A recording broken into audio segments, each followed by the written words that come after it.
سلام دوستان، عرض ادب. رسیدیم به قسمت سوم، یعنی آخرین قسمت تحلیل و خلاصه استراتژی‌های کتاب 48 قانون قدرت. توی ویدیوهای قبلی تا قانون 30 با هم بررسی کردیم. اگه ندیدید حتما دو قسمت قبل رو ببینید. بریم سر وقت قانون شماره 31. رابرت گیری میگه کاری کنید دیگران بازی که شما میخواین رو انجام بدن. یعنی طرف فکر کنه حق انتخاب داره و اوضاع تحت کنترلشه، ولی حقیقت اینه که تمام گزینه‌ها به سود شماست. به افراد حق انتخاب بدید، ولی فقط حق انتخاب بازی با کارتایی که خودتون اون کارتا رو دارید.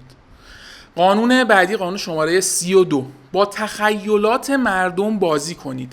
آدما معمولا از واقعیت فراری هستند چون به نظرشون تلخه و به طور کلی سیستم مغز انسان تمایلش کسب لذت و فرار از رنج و سختیه.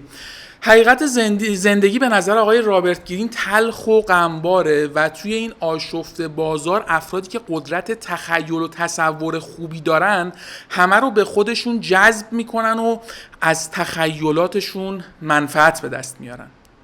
توی همه فصلهای کتاب رابرت گیرین برای هر قانونی که میگه مثال رویدادهای تاریخی میاره به عنوان فکت یا حالا مصداق حرفی که میزنه که بتونه با دلایل و مستندات مخاطبش رو برای قوانینی که میگه قانع بکنه. ما چون نمیخوایم ویدیو طولانی و خارج از حوصله بشه، خیلی مختصر و مفید خدمتتون تقدیم میکنیم و قطعا عزیزانی که فرصت و علاقه دارن این کتاب 700 صفحه‌ای رو تهیه کنن. البته بعضی از ترجمه‌اش بیشتر از 700 صفحه هم هست، بخونید و لذتش رو ببرید. قانون بعدی، قانون شماره 33. نقطه ضعف دیگران رو پیدا کنید. رابرت گیرین از این استراتژی‌ها قانون‌های مختلفی رو توی کتابش آورده که حالا شاید می‌خواسته کتابش رو به اون عدد 48 برسونه، چون توی قسمت قبلم به نحو مختلف این قانون رو ما خدمتتون توضیح دادیم که اینم اگر بخوام توضیح بدم تکرار مکرراته. حالا آب بستنی که راجع به رابرت گیرین گفتم حالا شاید یه ذره پشت سرش غیبت باشه، نه شوخی میکنم، شاید می‌خواسته حالا کتابش حجیم‌تر باشه، نمیدونم. قانون شماره 34. به راه و روش خودتون پایبند باشید. این رفتار ماست که رفتار متقابل دیگران با ما رو مشخص میکنه. رفتار سطحی و فرومایگی باعث میشه مردم توی بلند مدت برامون ارزش و احترام خاصی قائل نشن. تا تو اطرافیانتون دیدین همچین افرادی که خودشونو سبک کردن و سطح خودشونو خیلی پایین آوردن. نیچه فیلسوف معروف میگه تمام فریبکارهای بزرگ یه خصوصیت مشترک دارن و اون اینه که زمانی که میخوان کسی رو فریب بدن خیلی مطمئن و مسلط عمل میکنن و همین باعث شده اغوا کننده و تاثیرگذار با مردم حرف بزنن. قانون شماره 35. مدیریت زمان رو یاد بگیرید. زمان رو به هر چی بزنی طلا میشه و هر آدم موفقی که میبینیم برای رسیدن به هدفاش از چاشنی استمرار توی زمان استفاده کرده و این یعنی زمانش رو به بطالت نگذرونده. رابرت گیرین میگه عجول به نظر نرسید و مترصد فرصت باشید. یعنی فرصت رو رصد کنید و توی زمان مناسب بهش هجوم ببرید. دقیقا مثل یه شکارچی ماهری که عجله نمیکنه و استراتژی صبر هدفمند رو یاد گرفته، صبر میکنه تا اون شکار برسه و به موقع ماشه رو میچکونه. ناپلئون بناپارت میگه مکان رو میتونیم همیشه جبران کنیم ولی زمان رو هرگز، و این یعنی منابع جبران شدنیه ولی عمر ما به هیچ عنوان. قانون شماره 36. نادیده گرفتن بهترین انتقامه. زمانی که آرزویی داریم که دست نیافتنیه، یه استراتژی موثر اینه که ناچیز در نظرش بگیریم. اگر چیزی رو میخوایم که نمیتونیم داشته باشیمش، بدترین کار اینه که درباره اون ناتوانیمون توی رسیدن به اون چیز جار و جنجال کنیم و مردم و افراد رو متوجه خودمون بکنیم، توجه افراد رو به خودمون توی اون زمینه جلب بکنیم. رابرت گیرین میگه واکنش قدرتمندا به آزار و ایرادگیری‌هایی که نسبت به خودشون میشه ناچیز شمردن و بی‌اعتناییه. حالا تو مثال فارسی همون دایورت کردن خودمونه دیگه. به واقع نباید نشون بدیم که مسئله‌ای باعث رنج و ناراحتیمون شد، چون معنیش اینه که مشکل رو پذیرفتیم، نقطه ضعف خودمون رو نشون دادیم. قانون شماره 37. نمایشی تاثیرگذار خلق کنید. ماکیاولی میگه مردم همیشه تحت تاثیر ظاهر ساختگی امور قرار میگیرن و شاه باید توی زمان مناسبی حواس مردم با برگزار کردن جشن و نمایش پرت کنه. رابرت گرین هم اضافه میکنه اگر افراد مات و مبهوت ظاهرسازی که ما کردیم بشن، متوجه کارهایی که داریم انجام میدیم نمیشن. قانون شماره 38: هر جوری دوست دارید فکر کنید ولی مثل دیگران رفتار بکنید. ما یه مسئله معروف داریم میگن خواهی نشوی رسوا هم رنگ جماعت شو. اگر خلاف جهت آب شنا کنیم یا ایده ها روش های غیر متعارف خودمون رو به رخ دیگران بکشیم، نتیجهش میشه که مردم فکر میکنن دنبال جلب توجه هستیم. اگر رفتارمون باعث ایجاد حس حقارت یا نگاه از بالا به پایین در افراد بشه، یعنی این حس رو القا کنه که نگاهمون از بالا به پایینه، حس انتقام جویی توی طرف مقابل نسبت به ما فعال میشه. قانون 39: برای ماهیگیری آب و گل‌آلود کنید. حالا سهراب سپهری میگه آب رو گل نکنید، رابرت گرین میگه آب رو گل‌آلود کنید. رابرت گرین اضافه میکنه خشم و احساساتی شدن از نظر استراتژیک تاثیر منفی میذاره. همیشه خونسرد باشید چون با از کوره در رفتن بازی رو میبازید. راهبرد درست اینه که با حفظ خونسردی دشمنتون رو عصبانی کنید و با بهم زدن تعادلش ازش امتیاز بگیرید.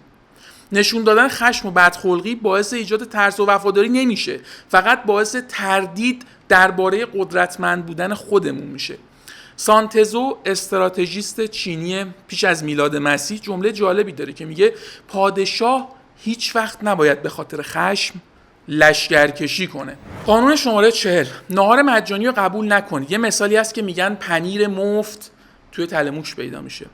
رابرت گرین میگه هر چیز رایگانی خطرناکه و بهای هر چیزی رو باید پرداخت کرد. و اینم اضافه میکنه که همیشه توی خرج کردن پول دست و دلباز باشید و سخاوت به خرج بدید، چون میتونه عامل قدرت باشه. پول ما میتونه عاملی باشه برای ایجاد لذت توی دیگران و این یکی از استراتژیاییه که باعث جذب شدن افراد به خودمون میشه. قانون شماره 41: پاتون رو تو کفش بزرگان نکنید. شاید منظور رابرت گرین مثال فارسی معروفه که میگه گیرم پدر تو بود فاضل، از فضل پدر تو را چه حاصل. از اعتبار و شهرت خانواده و اقواممون باید برای رسیدن به موفقیت‌های چند برابری استفاده بکنیم. همونطوری که ناپلئون سوم از اسم و شهرت جدش ناپلئون بناپارت استفاده کرد تا اولین رئیس جمهور فرانسه بشه و بعدها هم امپراتور شد. بریم سراغ قانون شماره 42: برای فراری دادن گوسفندان لازم چوپان رو بترسون. اینجا رابرت گرین میزنه توی کار حیوونداری و اضافه میکنه تا وقتی سگای گله حضور دارن وقت و جونتون رو برای به دست آوردن 2 تا گوسفند گله قمار نکنید. با یه استراتژی درست چوپون رو فراری بدید، در نتیجه سگای گله به دنبالش میرن و میتونید با استفاده از این فرصت شما صاحب کل گله بشید. این دیگه با خودتون. رابرت گرین میگه ما هم بازگو میکنیم. معتقده که اگر به یه فرد خودخواه و پست آزادی عمل داده بشه میتونه روی دیگران نفوذ پیدا کنه و این فرد نادان در نهایت میتونه باعث ایجاد دردسر بشه. اگه به منشأ دردسر یورش ببریم در نتیجه کل گله پراکنده و منفک میشن و ما میتونیم دیگه، یعنی میگه به اون سرمنشأ همیشه کار داشته باشید. قانون شماره 43: قلب و ذهن دیگران رو تسخیر کنید. رابرت گرین میگه تهدید و اجبار در نهایت به ضررمون تموم میشه و استراتژی مناسب برای اینکه دیگران کار مطلوب ما رو انجام بدن اغوا کردن و نفوذه. خود رابرت گرین هم چند سال بعد وقتی کتاب 48 قانون قدرت پرفروش شد یک کتاب دیگه ای نوشت به نام Art of Seduction، یعنی هنر اغواگری یا اغوا کردن.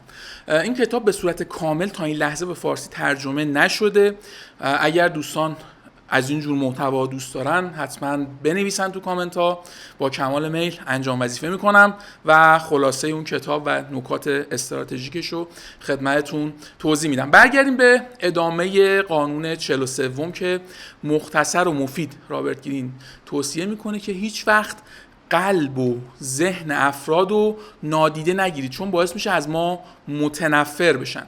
قانون شماره 44: از اثر آینه‌ای استفاده کنید و دشمن و عصبی و خلق سلاح کنید. یه استراتژی که دشمن رو سردرگم میکنه و باعث میشه تاکتیک هایی که داریم و متوجه نشه اینه که هر کاری که دشمن میکنه دقیقاً عین همون کار رو مقابلش انجام بدیم. حالا دیگه قضاوتش با شما، من این کار رو نکردم، رابرت گرین میگه حتما درست میگه. قانون شماره 45: تغییر ناگهانی ایجاد نکنید. یه مسئله هست که میگه یه فیلو چطور میشه خورد؟ به صورت لقمه لقمه، یعنی نباید تغییرات رو خیلی سریع ایجاد کنیم که باعث واکنش افراد بشه. رابرت گرین این فصل یه مثال آورده، مثال گربه. میگه وقتی گربه به یه محلی عادت کرده و قلمرو شده، اگه جاشو یهو تغییر بدیم پرخاشگر میشه و دیگه قابل کنترل نیست.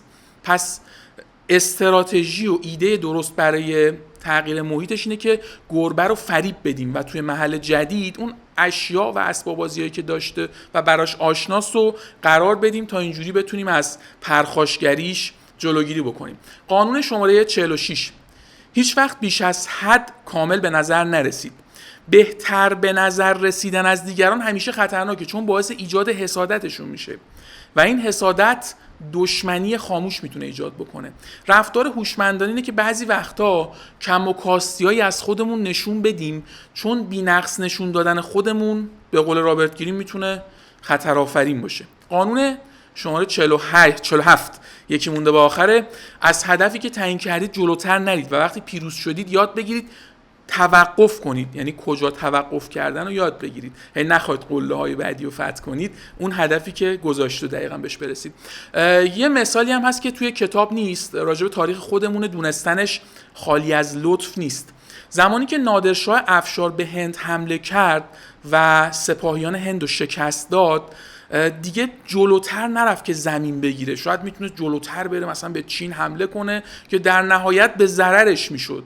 چرا؟ چون زمین گرفتن استراتژیش نبود، اون میخواست یه ثروت خیلی عظیمی رو به دست بیاره. همونطور هم که تو تاریخ میخونیم میبینیم که زمانی که هند و نادرشاه گرفت، به محمد شاه گورکانی پادشاهی رو مجدد واگذار کرد، ولی خب غنایم خیلی زیادی رو آورد و باعث ثروتمند شدن به قول گفتنی خودش و کشورش شد. اگه میخواست جهانگشایی کنه و نمیدونم بره بعد جلوتر چین و فلان و اینا هم بگیره، فقط دردسر براش میشد. یه سری مردم با یه زبون متفاوت که ممکن بود ازش پیروی نکنن و جار و جنجال درست شه و این وسعت زیاد زمین و این تپه ها و قله های زیاد و فتح کردن در نتیجه باعث میشد که ضرر بکنه و اون احتمالاً خوب اینو میدونست که اون هدفی که گذاشته بود و پا ازش فراتر نذاشت. و رابرت گرین هم توی این فصل داره دقیقاً همینو به ما میگه که به موقع مناسب ما باید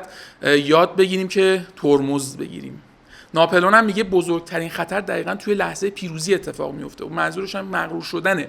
زمانی که به یه هدف یا پیروزی میرسیم احتمالاً دچار مغرور شدن میشیم، به خودمون مغرور میشیم و یکی از عوامل سقوط ما میتونه همین غرور باشه. قانون 48: رسیدیم به آخرین قانون این کتاب که رابرت گرین میگه خودتون رو به شکل و فرم خاصی محدود نکنید. من ببینم اونجا یه لحظه نگاه کردم بابت صدا.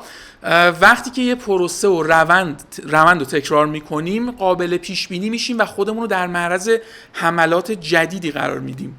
با تکرار یه استراتژی باعث میشیم که اون لو بره و دشمن دستمون رو میخونه و میتونه رفتارهای آینده ما رو حدس بزنه. رابرت گرین میگه بسیار پویا باشید و مثل آب روان بدون یک شکل و فرم ثابت باشید. خب توی این 3 ویدیو ما به صورت خلاصه استراتژی‌های کتاب بررسی کردیم و نظراتی که رابرت گرین برای رسیدن به قدرت داشت و مختصر و مفید خدمت شما عزیزان تقدیم کردیم. قطعا من و شما با تمامی این 48 قانون موافق نیستیم و خیلیاشون با مفاهیم اخلاقی یا نوع تربیت ما ممکنه تضاد داشته باشه. مثل همون دروغ گفتن که حالا بعضی جا رابرت گرین توصیهش میکنه، ولی من همیشه میگم آدم نظرات دیگران رو گوش کنه، البته اگه ارزش گوش کردن و خوندن داشته باشه، و بعد با متر و معیار خودش بسنجه و مواردی که باب تبش نیست و شیفت دلیت کنه. مرسی که تا اینجا با من بودید. لایک و نظرات ارزشمندتون رو دریغ نکنید. انگیزه به ما میده. موفق و برقرار باشید.